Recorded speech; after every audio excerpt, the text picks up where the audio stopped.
अस्सलाम वालेकुम दोस्तों, सऊदी अरब की फटाफट ताज़ा और बड़ी खबरों में आपका स्वागत है। मैं हूं साकिब मिर्ज़ा और आप देख रहे हैं गल्फ लाइफ हिंदी।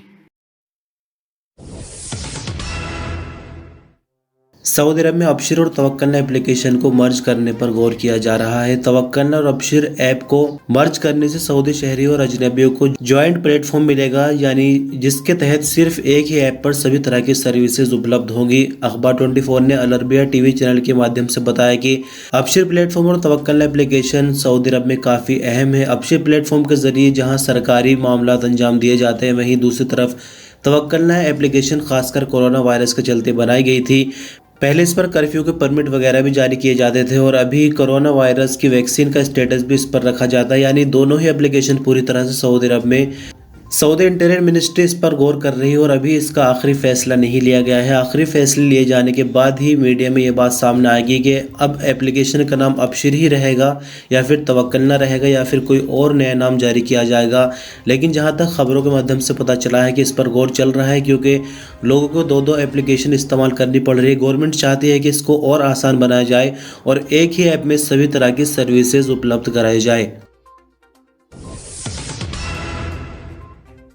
सऊदी अरब में रहने वाले खारजी वर्करों के लिए ज़रूरी है कि इकामा को अपडेट रखें। कानून के मुताबिक इकामा एक्सपायर होने की सूरत में 500 रियाल का जुर्माना लगाया जाता है। अगर इकामा दोबारा एक्सपायर हो जाता है और रिन्यूअल कराने में देरी होती है तो ऐसे में जुर्माना 1000 रियाल कर दिया जाता है।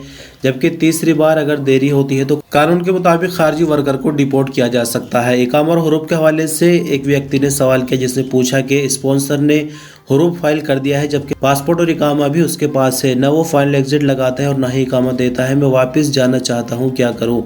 सवाल का जवाब देते हुए जवाजात का कहना था कि इस केस में मिनिस्ट्री ऑफ ह्यूमन रिसोर्सेज यानी मकतब अमल से संपर्क किया जाए, वहाँ पर केस दर्ज किया जाए और वहीं से इसका सही हल निकलेगा। ऐसे में आप खुद से कुछ नहीं कर सकते, ना ही जवाजात इसमें कुछ कर सकता है।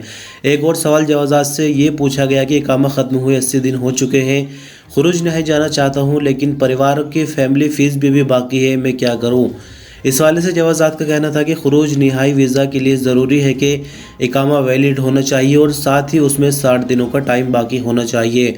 इकामा रिन्यूअल कराने के बाद खुरूज निहाई यानी फाइनल एग्जिट लगाया जा सकता है।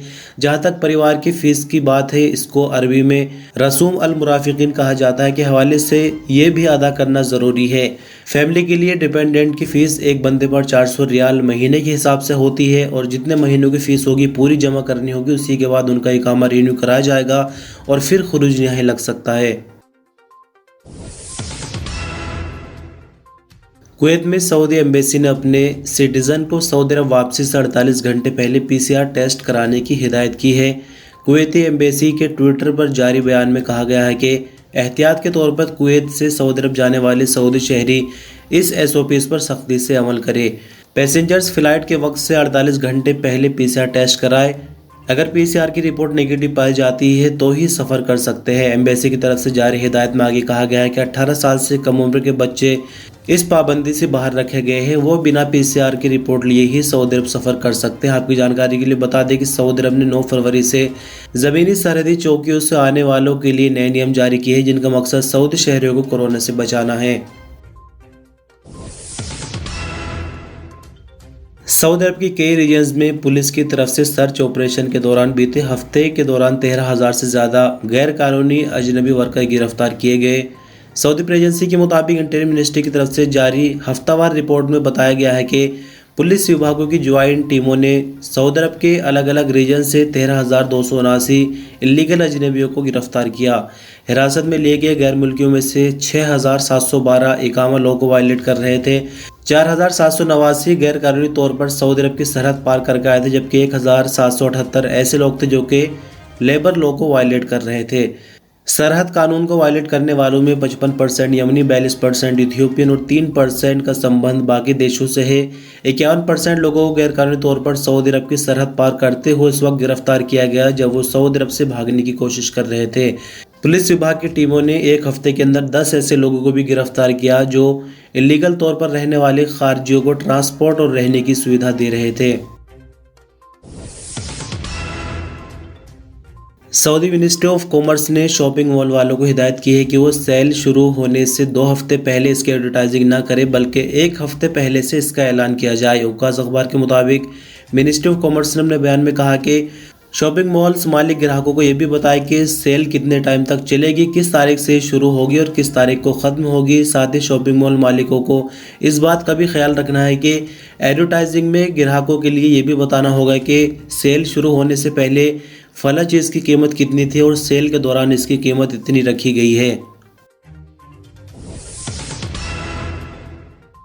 सऊदी मिनिस्ट्री ऑफ हेल्थ की तरफ से शनिवार की शाम आई कोविड-19 की रिपोर्ट के मुताबिक नए मामले 3013 रिकॉर्ड आए, नई रिकवरी 4824 और 3 नई मौत की खबर है, जबकि टोटल एक्टिव केसेस में से क्रिटिकल मामले 1056 है। 3013 नए मामले रिकॉर्ड आने के बाद 7,05,637 कुल मामले हो जाए। 4824 नई रिकवरी के बाद 6,62,819 कुल रिकवरी, 3 नई मौत के बाद 8,953 कुल मरने वालों की तादाद हो गई है।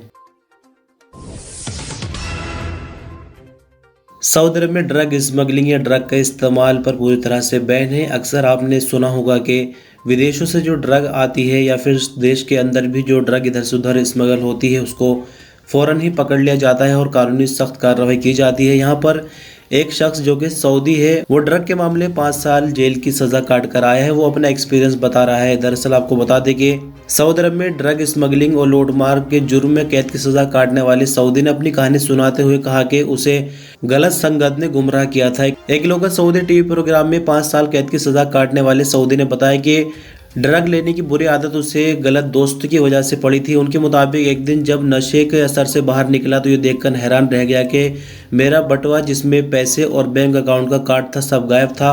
मोबाइल भी मेरे पास नहीं था। पता चला कि ये कार्रवाई मेरे उसी दोस्त ने की थी जो रात को मेरे साथ था। इस पर उससे झगड़ा हो गया। इसके बाद नशे की लत मुझे दूसरे दोस्तों के पास ले गई। सऊदी शहरी ने आगे बताया कि नए दोस्तों के बारे में पता चला कि वो लूटमार करते हैं जिससे पैसे जमा करके और फिर वो उससे नशा करते हैं। सऊदी ने आगे बताया कि नशे की तलब पूरी करने के लिए मैंने भी दोस्तों के साथ लूटमार शुरू कर दी। एक दिन गाड़ी में ड्रग ले रहे थे कि पुलिस ने कार्रवाई की और मुझे गिरफ्तार कर लिया। जुर्म साबित होने पर अदालत ने 5 साल कैद की सज़ा सुना दी। लेकिन जेल के अंदर सऊदी गवर्नमेंट की तरफ से प्रोग्राम चलाए हुए हैं, यानी यहाँ पर लोगों को मोटिवेट किया जाता है। पहले ये देखा जाता है कि लोग किस तरह के जुर्म में जेल के अंदर आए हैं, यानी ड्रग वगैरह का कोई केस होता है तो वहाँ पर कई तरह के प्रोग्राम चलाए गए हैं। तो उन्हीं प्रोग्राम में मैंने हिस्सा लिया और आहिस्ता आहिस्ता मेरा जहन पूरी तरह से बदल गया है और मैं एक अच्छी ज़िंदगी की शुरुआत कर रहा हूँ, जिसके लिए मैं सऊदी गवर्नमेंट का शुक्रगुजार हूँ।